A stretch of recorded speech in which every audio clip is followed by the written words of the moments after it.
9 des mammifères les plus meurtriers du monde. Avant de commencer à regarder la vidéo, n'oubliez pas de vous abonner à notre chaîne. Vous pouvez nous soutenir en vous abonnant à notre chaîne et en aimant notre vidéo, et être informé de nos nouvelles vidéos. Les mammifères sont les créatures douces et câlines du règne animal. Souvent, les mammifères sont les animaux avec lesquels les gens sont le plus familiers. Ils sont employés comme animaux de travail dans les champs, comme gardiens et compagnons dans les maisons, et leur visage inspire les animaux en peluche sur les lits et dans les bras des jeunes enfants. Cependant, certains mammifères peuvent tuer. La réalité est que la plupart des quelques 5000 mammifères du monde sont plus petits que les humains. Ils s'enfuiraient tout aussi vite et se cacheraient plutôt que d'attaquer un être humain. Pourtant, les lions, les tigres, les ours et autres sont connus pour être féroces et vicieux, surtout lorsqu'ils ont faim ou sont provoqués. Ces mammifères et d'autres sont présentés dans des contes de fées et des histoires pour enfants qui soulignent la violence dont ils sont capables. Mais qu'en est-il des autres, domestiqués et apprivoisés? Sont-ils également capables d'horribles violences? Les réponses peuvent vous surprendre. 9. Chien, Canilupus familiaris. Depuis plus de 12 000 ans, il a vécu avec les humains en tant que compagnon de chasse, protecteur, objet de mépris ou d'adoration et ami. Le chien est passé du loup gris à plus de 400 races distinctes. Les êtres humains ont joué un rôle majeur dans la création de chiens qui répondent à des besoins sociétaux distincts. Les chiens sont considérés différemment dans différentes parties du monde.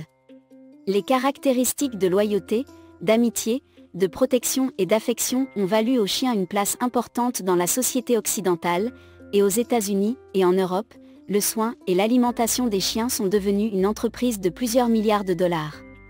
La civilisation occidentale a donné une grande importance à la relation entre l'homme et le chien, mais, dans certains pays en développement et dans de nombreuses régions d'Asie, les chiens ne sont pas tenus dans la même estime. Dans certaines régions du monde, les chiens sont utilisés comme gardiens ou bêtes de somme ou même pour se nourrir, alors qu'aux États-Unis et en Europe, les chiens sont protégés et admirés. Dans l'Égypte ancienne, à l'époque des pharaons, les chiens étaient considérés comme sacrés. Malgré l'étroite association entre les chiens et les humains, les attaques de chiens contre les humains sont assez courantes. Entre 1982 et 2013, quelques 466 personnes ont été tuées par des chiens au Canada et aux États-Unis. Au cours de la même période, il y a eu plus de 4100 attaques de chiens dans la région, ce qui a entraîné plus de 2400 cas de mutilation. 8. Lions, Pantraleo. Les lions se nourrissent d'une grande variété d'animaux allant des rongeurs et babouins aux buffles d'eau et aux hippopotames, mais ils chassent principalement des animaux à sabots de taille moyenne à grande tels que les gnous, les zèbres et les antilopes. Les préférences des proies varient aussi bien géographiquement qu'entre les fiertés voisines. Les lions sont connus pour prendre des éléphants et des girafes, mais seulement si l'individu est jeune ou particulièrement malade. Ils mangent facilement toute viande qu'ils peuvent trouver, y compris la charogne et les fruits frais qu'ils récupèrent ou volent avec force aux hyènes, aux guépards ou aux chiens sauvages. Les lionnes vivant dans la savane ouverte font la plupart de la chasse, tandis que les mâles s'approprient généralement leur repas des meurtres de la femelle. Cependant, les lions mâles sont également de bons chasseurs et, dans certaines régions, ils chassent fréquemment. Les mâles de fierté dans les broussailles ou les habitats boisés passent moins de temps avec les femelles et chassent la plupart de leurs propres repas. Les mâles nomades doivent toujours s'assurer leur propre nourriture. Bien qu'un groupe de lions chasseurs soit potentiellement la force prédatrice la plus redoutable de la nature sur Terre, une grande partie de leur chasse échoue. Les chats ne font pas attention à la direction du vent, qui peut transporter leur odeur vers leur proie, et ils se fatiguent après avoir parcouru de courtes distances. En règle générale, ils traquent les proies du couvert voisin, puis font irruption pour les abattre dans une course courte et rapide. Après avoir sauté sur la proie, le lion se jette sur son cou et mord jusqu'à ce que l'animal soit étranglé. D'autres membres de la fierté se rassemblent rapidement pour se nourrir de la mise à mort, se battant généralement pour y avoir accès.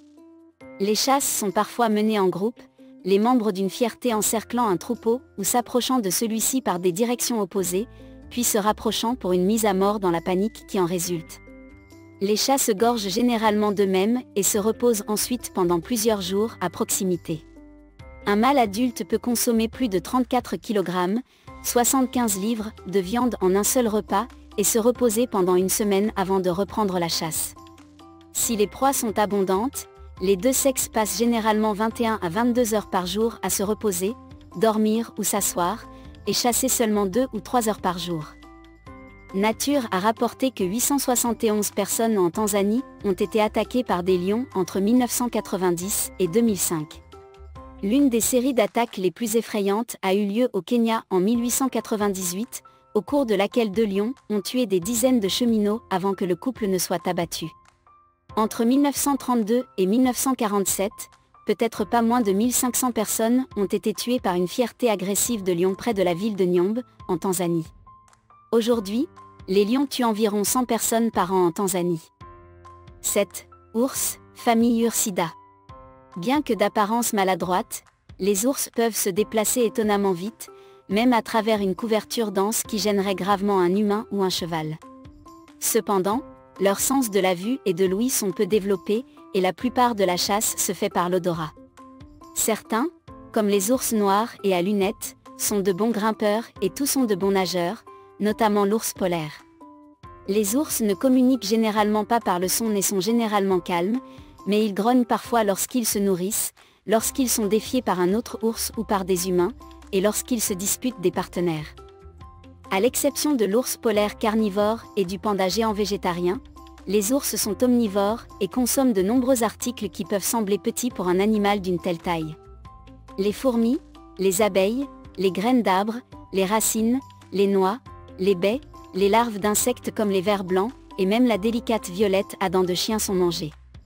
De nombreux ours aiment le miel, et l'ours du soleil est parfois appelé « l'ours de miel », à cause de cela.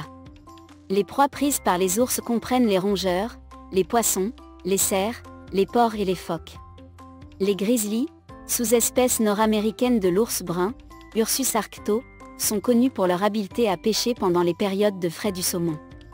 Le régime alimentaire de l'ours polaire est dicté par l'environnement arctique, car peu de végétation pousse dans son aire de répartition.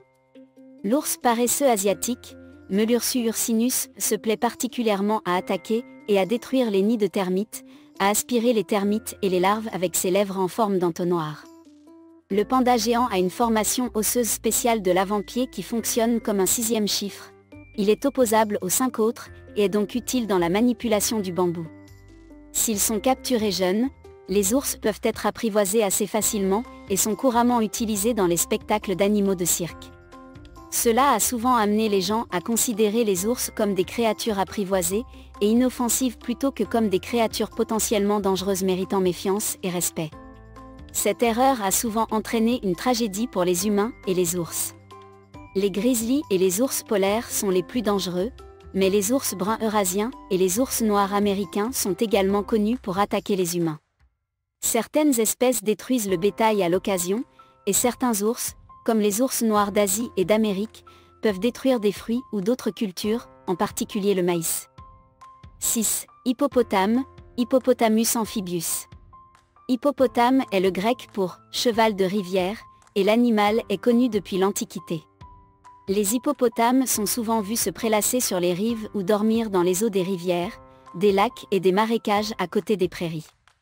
L'hippopotame a un corps volumineux sur des pattes trapues, une tête énorme, une queue courte et 4 orteils à chaque pied. Chaque orteil a un sabot en forme d'ongle. Les hippopotames sont bien adaptés à la vie aquatique. Les oreilles, les yeux et les narines sont situés haut sur la tête afin que le reste du corps puisse rester submergé. Les oreilles et les narines peuvent être repliées pour empêcher l'eau de pénétrer. Le corps est si dense qu'ils peuvent marcher sous l'eau, où ils peuvent retenir leur souffle pendant 5 minutes. Bien que souvent vus se prélasser au soleil, les hippopotames perdent rapidement de l'eau à travers la peau, et se déshydratent sans trempage périodique. Ils doivent aussi se retirer dans l'eau pour se rafraîchir, car ils ne transpirent pas. De nombreuses glandes cutanées libèrent une lotion, rosâtre, qui a conduit au mythe antique selon lequel les hippopotames suent le sang.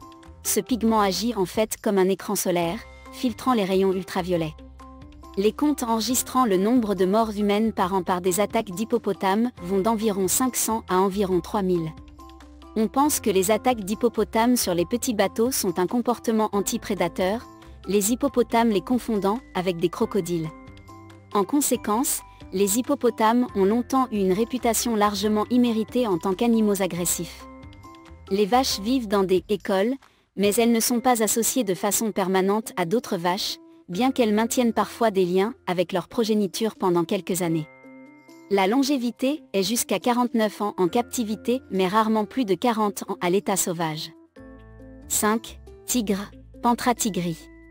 Le tigre est le plus grand membre de la famille des chats, Felidae, rivalisé uniquement par le lion, Panthera leo, en force et en férocité. Allant de l'extrême-orient russe à certaines parties de la Corée du Nord, de la Chine, de l'Inde et de l'Asie du Sud-Est jusqu'à l'île indonésienne de Sumatra, les 6 sous-espèces restantes sont en danger. Le tigre de Sibérie ou de l'Amour, P. tigri alteca, est le plus grand, mesurant jusqu'à 4 mètres, 13 pieds de longueur totale et pesant jusqu'à 300 kg, 660 livres. Le tigre indien ou du Bengale, P. tigri, est le plus nombreux et représente environ la moitié de la population totale de tigres. À côté de l'éléphant et du lion, aucun animal sauvage n'est aussi souvent représenté dans l'art et les traditions asiatiques. Les pratiques persistantes d'utilisation des parties de tigre comme talisman, tonique ou médicament, malgré toutes les preuves scientifiques contraires à leur efficacité, sont des manifestations de croyances qui émanent de l'aura du tigre et de la crainte qu'il inspire depuis des millénaires. Certaines communautés animistes adorent encore le tigre. Chaque 12e année du calendrier chinois est l'année du tigre, et les enfants qui y sont nés sont considérés comme particulièrement chanceux et puissants. Dans la mythologie hindoue, le tigre est le Vahana, véhicule de la déesse Durga. Les tigres sont représentés sur des sceaux de l'ancienne civilisation de l'Indus. Le plus grand des empereurs Gupta de l'Inde ancienne, Samudra, frappa des pièces d'or spéciales le représentant en train de tuer des tigres. En Inde, les tigres ont l'habitude d'attaquer les visiteurs humains des os qui entrent ou placent leurs mains dans les enclos des tigres.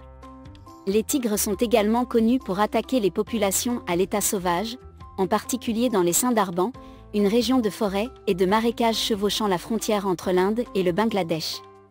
Selon certains témoignages, de 50 à 250 personnes par an sont tuées dans les Sundarbans par des tigres. 4. Chevaux, Equus caballus. La relation du cheval avec les humains a été unique. Le cheval est un partenaire et un ami. Il a labouré les champs et apporté la récolte, transporté des marchandises et transporté des passagers, suivi du gibier et du bétail, et transporté des combattants et des aventuriers dans des terres inconnues. Il a fourni des loisirs sous forme de joutes, de tournois, de carrousels et le sport de l'équitation. L'influence du cheval s'exprime dans la langue anglaise en des termes tels que chevalerie et cavalier, venant du latin caballarius, cavalier, qui évoque l'honneur, le respect, les bonnes manières et la franchise. Le cheval est la conquête la plus fière de l'homme, selon le zoologue français Georges-Louis Leclerc, comte de Buffon. Sa place était à côté de son maître dans les tombes des rois scythes ou dans les tombes des pharaons. De nombreuses cultures humaines primitives étaient centrées sur la possession du cheval. La superstition lisait le sens dans les couleurs du cheval, et la tête d'un cheval suspendu près d'une tombe ou d'un sanctuaire, ou sur les pignons d'une maison conférait des pouvoirs surnaturels à l'endroit. La mythologie grecque a créé le centaure, le symbole le plus évident de l'unité du cheval et du cavalier. Les étalons blancs étaient le sacrifice suprême aux dieux, et le général grec Xénophon a noté que les dieux et les héros sont représentés sur des chevaux bien dressés. Bien qu'ils soient tenus en si haute estime, les chevaux tuent environ 100 personnes chaque année aux États-Unis dans des accidents d'équitation et d'autres activités liées à l'équitation. Comparé au nombre de chevaux, environ 7 millions, le risque de décès est cependant très faible. 3. Cerfs, ordre Artiodactyla. Dans le monde entier, les cerfs constituent l'une des 43 espèces de ruminants à sabots de l'ordre des artiodactyles, remarquables pour avoir 2 gros et 2 petits sabots à chaque pied, et aussi pour avoir des bois chez les mâles de la plupart des espèces et chez les femelles d'une espèce. Les cerfs sont originaires de tous les continents, à l'exception de l'Australie et de l'Antarctique, et de nombreuses espèces ont été largement introduites au-delà de leurs habitats d'origine en tant que gibier. Une espèce, le renne, également connue sous le nom de caribou, a été domestiquée. Certaines espèces de marais et d'îles sont en voie de disparition, mais la plupart des espèces continentales prospèrent sous protection et bonne gestion. Les cerfs, lorsqu'ils bénéficient d'une certaine protection, exploitent facilement les perturbations d'origine humaine causées par l'agriculture, la foresterie et l'urbanisation. Le cerf de Virginie, généralement un gibier d'Amérique du Nord apprécié. Pourtant, les cerfs sont des résidents communs dans les paysages urbains et suburbains, et les cerfs imprudents causent fréquemment des accidents de voitures sur les routes. Selon un important fournisseur d'assurance, des centaines de milliers d'accidents de cerfs-véhicules se produisent chaque année aux États-Unis, entraînant des millions de dollars de dommages aux voitures et aux camions et environ 200 décès. 2. Éléphants, famille des éléphantidés. Les éléphants sont les plus gros animaux terrestres vivants. Ils sont connus pour leur long tronc, lèvres supérieures et nez allongés, leurs pattes en forme de colonne et leurs têtes énormes avec des glandes temporales et des oreilles larges et plates. Les éléphants sont de couleur grisâtre à brun, et leurs poils sont clairsemés et grossiers. Ils se trouvent le plus souvent dans les savanes, les prairies et les forêts, mais occupent un large éventail d'habitats, y compris les déserts, les marécages et les hautes terres des régions tropicales et subtropicales d'Afrique et d'Asie. Les 3 espèces vivantes d'éléphants sont liées aux mammouths et mastodontes laineux préhistoriques. L'éléphant de savane africaine, ou brousse, l'Oxodonta africana, pèse jusqu'à 8000 kg, 9 tonnes, et se tient de 3 à 4 mètres, 10 à 13 pieds à l'épaule. L'éléphant de forêt d'Afrique, l'Oxodonta cyclotis, qui vit dans les forêts tropicales, a été reconnu comme une espèce distincte en 2000 et est plus petite que l'éléphant de savane. Il a des défenses minces pointant vers le bas. La croyance commune qu'il existait des éléphants, pygmées, et d'eau, n'a aucun fondement, ce sont probablement des variétés d'éléphants de forêt africains. L'éléphant d'Asie, Elepha maximus, pèse environ 5500 kg et a une hauteur d'épaule jusqu'à 3,5 mètres. Pendant de nombreux siècles, l'éléphant d'Asie a été important en tant qu'animal de cérémonie et de trait. Techniquement, les éléphants n'ont pas été domestiqués, car ils n'ont pas été soumis à une reproduction sélective pour améliorer les traits souhaités par les humains, comme cela a été la pratique avec les bovins, les chevaux et les chiens. Les archives historiques des éléphants d'Asie apprivoisés datent de la civilisation de l'Indus. À Mohenjo-Daro et Harappa, au Pakistan, des sculptures en stéatite représentent des éléphants avec du tissu sur le dos, ce qui indique leur utilisation par les humains. Les Mahou et les Zouzis, dresseurs d'éléphants en Inde et au Myanmar, respectivement, sont des personnes qualifiées qui restent en contact direct avec les animaux pendant de nombreuses années. Les maîtres s'occupent de tous les besoins des éléphants, et le lien entre l'homme et la bête devient très fort. Astividyarama, un manuel séculaire pour les dompteurs d'éléphants, décrit en détail les procédures de formation prescrites et est encore utilisé aujourd'hui dans certaines régions d'Asie. Commandé par son cornac, l'éléphant était autrefois la base des opérations d'exploitation forestière en Asie du Sud-Est. Il reste un symbole de puissance et d'apparat, mais a été largement supplanté par les machines. Au début du XXIe siècle, la Thaïlande et le Myanmar comptaient chacun environ 5000 éléphants captifs employés dans des rôles traditionnels mêlés à une utilisation moderne comme attraction touristique. Les décès humains dus aux éléphants vont d'environ 100 à plus de 500 par an. Les éléphants sont connus pour attaquer des villages ou des terres cultivées en Asie du Sud, et parfois gorent ou marchent sur les humains qui se mettent en travers du chemin. Leur taille et leur poids suffisent à porter un coup mortel d'une seule frappe. 1. Les êtres humains, Homo sapiens. Les êtres humains sont des primates porteurs de cultures qui sont à la fois anatomiquement similaires et étroitement liés aux autres grands singes. Ils se distinguent des autres grands singes par un cerveau plus développé et une capacité résultante pour articuler la parole et le raisonnement abstrait. En outre, les êtres humains affichent une érection marquée de la carrosserie qui libère les mains pour les utiliser comme membres manipulateurs. Certaines de ces caractéristiques, cependant, ne sont pas entièrement uniques aux humains. Le fossé cognitif, comme en anatomie, entre les humains et les autres grands singes, orang-outans, gorilles et chimpanzés, est bien moindre qu'on ne le pensait autrefois, car il a été démontré que ces primates possédaient une variété de capacités cognitives avancées que l'on croyait autrefois réservées aux humains. Une chose qui ne peut être soutenue est que les êtres humains sont les tueurs les plus efficaces au monde des autres humains. Dans le monde, Environ 56 millions de personnes meurent chaque année lorsque toutes les causes de décès sont prises en compte. Environ 526 000 personnes sont tuées par la violence armée. Environ 75% de ces décès sont classés comme des homicides intentionnels.